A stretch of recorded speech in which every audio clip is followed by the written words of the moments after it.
കൊച്ചിയിൽ നിന്ന് തിമിംഗല ഛർദി പിടികൂടിയിരിക്കുന്നു. കീർത്തിയാണ് വിവരങ്ങൾ നൽകിയത്. നിർമ്മിത ബുദ്ധിയിലൂടെ വികസനത്തിന്റെ പുതുവഴി തേടി Keralam.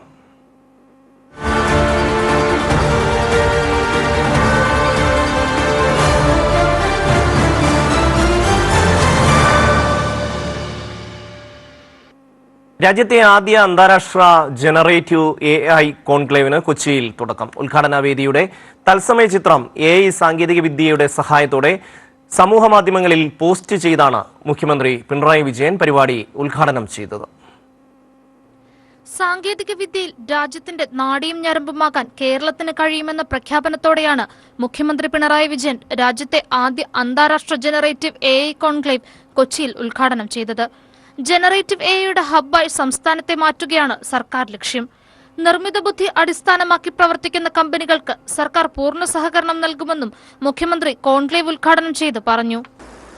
This is indeed a stepping stone towards elevating Kerala into the hub of generative artificial intelligence in the country as we explore AI's transformative potential and its impact on our society and economy.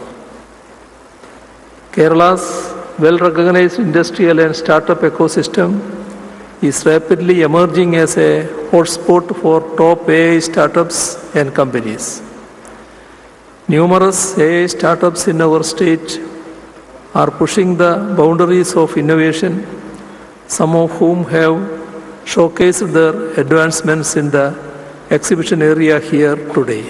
സംസ്ഥാന സർക്കാർ അന്താരാഷ്ട്ര IT ഭീമൻ IBMുമായി സഹകരിച്ച് സംഘടിപ്പിക്കുന്ന 2 ദിവസത്തെ കോൺക്ലേവിൽ Jan AI മേഖലയിൽ നിന്നുള്ള അന്താരാഷ്ട്ര വിദഗ്ധർ, വ്യവസായ പ്രമുഖർ, നയരൂപകർത്താക്കൾ, ഇന്നവേറ്റർമാർ തുടങ്ങിയവരാണ് പങ്കെടുക്കുന്നത്. പ്രഭാഷണങ്ങൾ, പാനൽ ചർച്ചകൾ, സംവേദനാത്മക സെഷനുകൾ എന്നിവയാണ് സമ്മേളനത്തിലെ പ്രധാന അജണ്ട. നിർമ്മിത ബുദ്ധിയുടെ പരിവർത്തന സാധ്യതകളും സമൂഹത്തിലും സമ്പദ് വ്യവസ്ഥയിലും അതിന്റെ സ്വാധീനവും സമ്മേളനം ചർച്ച ചെയ്യും. ഡെമോകൾ, ആക്ടിവേഷനുകൾ, വ്യവസായ വിദഗ്ധരുമായുള്ള കൂടിക്കാഴ്ച എന്നിവയും കോൺക്ലേവിന്റെ ഭാഗമായി ഒരുക്കിയിട്ടുണ്ട്. വരും ദിവസങ്ങളിൽ ലോകം ചർച്ച ചെയ്യുക ഈ 2 ദിവസങ്ങളിൽ ലോക സാങ്കേതിക ഭൂപടത്തിൽ കേരളം അടയാളപ്പെടുത്തുന്ന സ്ഥാനത്തെക്കുറിച്ചാവും. കൊച്ചിയിൽ നിന്നും ക്യാമറമാൻ അഖിൽ ഷായ്ക്കൊപ്പം ഗായത്രി സത്യദേവ്, കൈരളി ന്യൂസ്.